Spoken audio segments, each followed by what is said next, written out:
ब्रह्मा जी कहते हैं कि नारद, पूर्व काल में समस्त महात्मा मुनि प्रयाग में एकत्रित हुए थे।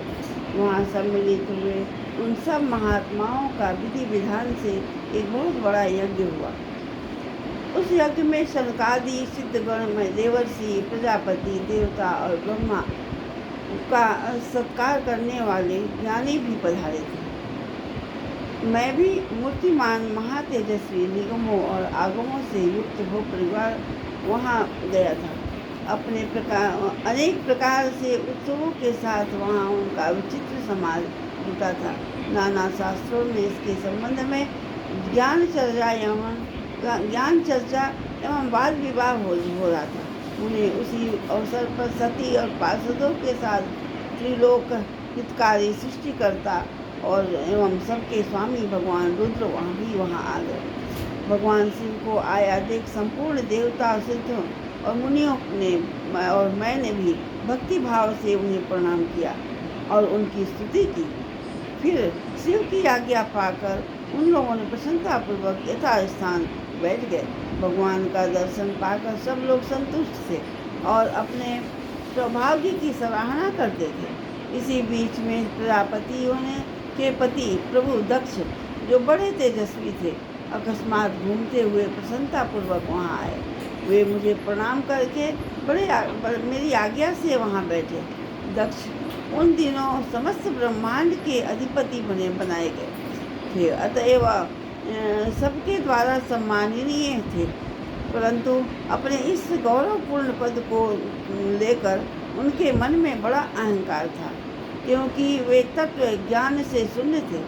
उस समय समस्त देवर्षियों ने नतमस्तक हो स्तुति और प्रणाम के द्वारा हाथ जोड़कर उत्तम तेजस्वी दक्ष का आदर सत्कार किया।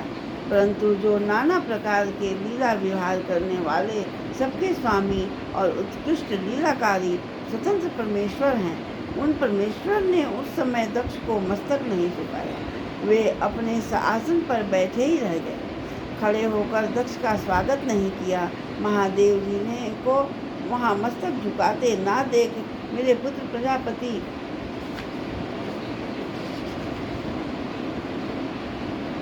दक्ष मन ही मन अप्रसन्न हो गए। उन्हें रुद्र पर सहसा क्रोध हो गया। वे ज्ञान शून्य तथा महान अहंकारी होने के कारण महाप्रभु रुद्र को क्रूर दुष्ट दृष्टि से देखकर सबको सुनाते हुए उच्च स्वरों में कहने लगे। दक्ष ने कहा, ये सब देवता, असुर, श्रेष्ठ ब्राह्मण और ऋषि मुझे विशेष रूप से मस्तक झुकाते हैं, परंतु वह जो प्रेतों और पिशाचों से घिरा हुआ महामनस्वी मनुष्य है, महामनस्वी बनकर बैठा है, वह दुष्ट मनुष्य के समान क्यों मुझे प्रणाम नहीं करता? शमशान में निवास करने वाला वह निर्लज जो मुझे इस समय प्रणाम नहीं करता, इसका क्या कारण है? इसके वेदोक्त कर्म दुष्ट हो गए हैं। वह भूतों और पिशाचों से सेवित हो मतवाला बना फिरता है और शास्त्रीय विधि की अवहेलना करके नीति मार्ग को सदा कलंकित किया करता है। इसके साथ रहने वाले या इसका अनुसरण करने वाले लोग पाखंडी, दुष्ट, पापाचारी तथा ब्राह्मण को देखकर उद्दंडतापूर्वक उसकी निंदा करने वाले होते हैं।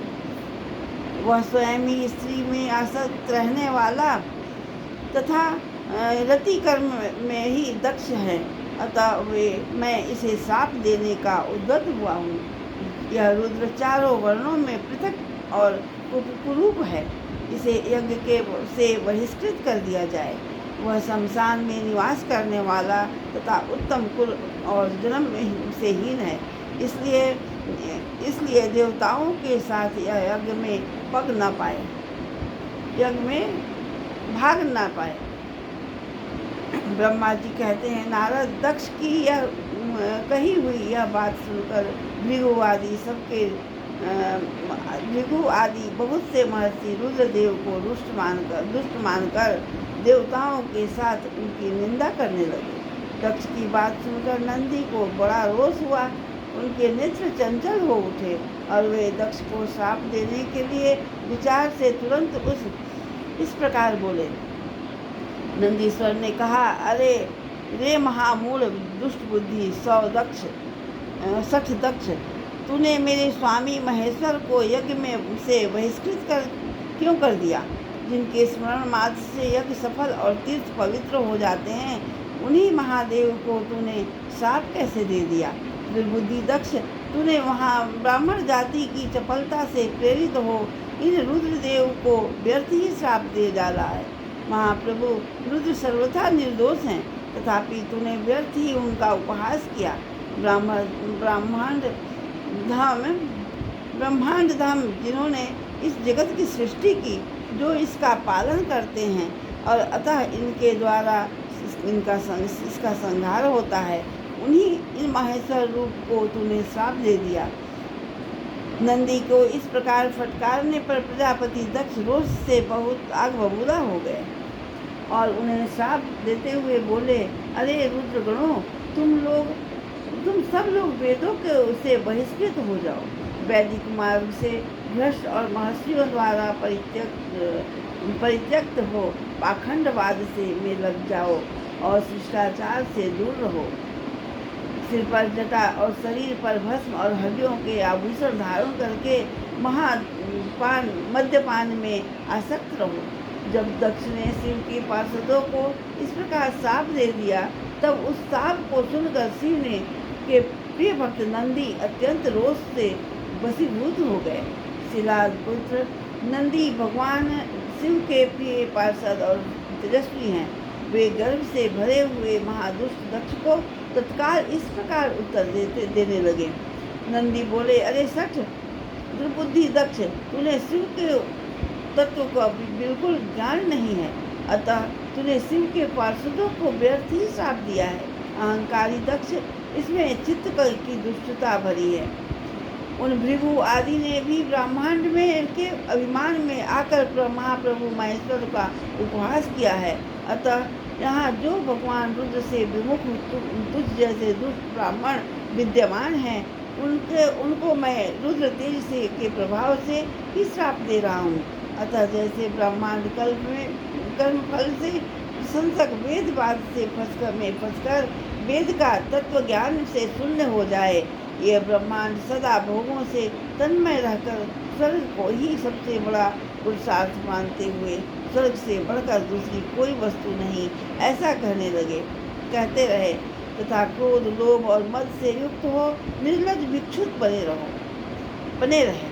कितने ही ब्राह्मण वेद मार्ग से के सामने रखकर शूद्रों का यज्ञ कराने वाले और दरिद्र होंगे, सदा दान लेने पर ही लगे रहेंगे।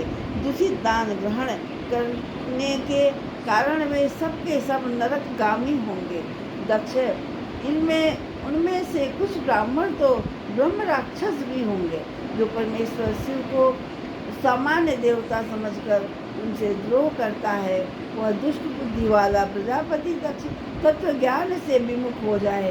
वह विषय सुख की इच्छा से काम रूपी कपट से युक्त धर्म वाले गृहस्थाश्रम में आसक्त रहकर कर्मकांड का तथा कर्मफल की प्रशंसा करने वाले सनातन वेदवाद का ही विस्तार करता रहे। इसका आनंददायी मुख नष्ट हो जाए, यह आत्मज्ञान को भूलकर पशु के समान हो जाए तथा वह दक्ष कर्म भ्रष्ट हो शीघ्र ही बकरे के मुख से युक्त हो जाए। इस प्रकार कुपित हुए नंदी ने जब ब्राह्मणों को और दक्ष ने महादेव को श्राप दिया, तब वहाँ महान हाहाकार मच गया और नारद, मैं वेदों का प्रतिपादक होने के कारण शिव तत्व को जानता हूँ, इसलिए दक्ष का यह शाप सुनकर मैंने बारंबार उसकी तथा भृगु आदि महाब्राह्मणों की भी निंदा की। सदाशिव महादेव भी नंदी की यह बात सुनकर हंसते हुए से मधुर वाणी में बोले। वे नंदी को समझाने लगे,